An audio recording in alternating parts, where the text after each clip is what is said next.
సిలువ వేయబడిన దొంగతో సిలువ మీద ఉన్న యేసు ప్రభువారు నేడు నీవు నాతో కూడా పరదైసులో ఉందువు అన్న మాటను గమనిస్తే ప్రభువు పరదైసుకు వెళ్ళబోతూ ఉన్నాడని మనం అర్థం చేసుకోవచ్చు. పరదైసు అంటే భూమి క్రింద ఉన్న హెడెస్లోని అబ్రహాము రొమ్ము లేదా నీతిమంతులు నెమ్మది పొందే స్థలము. ప్రభువు వచ్చిన పనులలో మరి 2 పనులను ముగించుట కోసం పరదైసులోనికి వెళ్ళినట్లుగా చూడవచ్చు. హెడెస్లో పరదైసు మరియు ఆత్మలు వేదన పొందు అగ్నిగుండాలు ఉంటాయి. అయితే ఈ రెండిటి మధ్య గొప్ప అగాధం ఉంటుంది.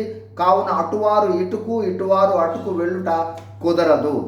ఇక ప్రభువు పరదైసుకు వెళ్ళిన 2 పనులలో ఒకటి 1 పేతురు 3వ అధ్యాయం 19-20 వచనములలో వ్రాయబడినట్లు చెరలో ఉన్న ఆత్మలకు సువార్త ప్రకటించుట కోసం వెళ్ళారు.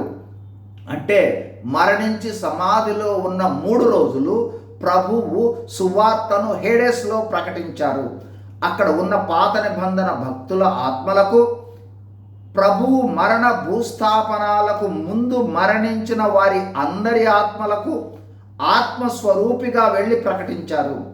హెడెస్లో పరదైసులో ఉన్న వారికని, వారితో పాటు వేదనలో ఉన్న స్థలంలో ఉన్న వారికని భిన్నాభిప్రాయాలు ఉన్నా ఒకటి మాత్రం వాస్తవం, హెడెస్లో సువార్త ప్రకటించబడింది. రెండవదిగా ఎఫెసీ 4:8-9 వచనాల్లో చెరను చెరగా తీసుకొని పోయి అనే మాటలు గమనిస్తే ప్రభువారు హెడెస్కు వెళ్ళి అందులోని పరదైసును తనతో తీసుకుని ఆరోహణుడయ్యాడు. నేడు అబ్రహాము రొమ్ము అనబడే పరదైసు ఆకాశంలో ఉంది. అక్కడ పరిశుద్ధుల ఆత్మలు దేవుని సన్నిధిలో నెమ్మది పొందుతూ ఉన్నాయి. ఇప్పుడు ప్రశ్న, ప్రభువు జీవించి ఉన్నప్పుడు మరణించిన తర్వాత కూడా సువార్తను ప్రకటించారు.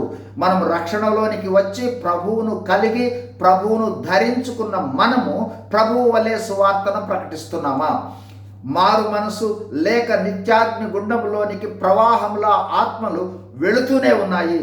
మరి నశించు ఆత్మల పక్షముగా మన భారం ఏది? ఆత్మ తీవ్రత ఏది? ప్రియ సహోదరి సహోదరుడా, క్రీస్తు ప్రభువును కలిగిన మనము సువార్తను ప్రకటించాలి. లేకుంటే ఆయన ఇచ్చిన గొప్ప ఆజ్ఞ సర్వలోకమునకు వెళ్ళి సర్వ సృష్టికి సువార్తను ప్రకటించుడి అనే గొప్ప ఆజ్ఞను అతిక్రమిస్తూ ఉన్నట్లు. God bless you. Thank you.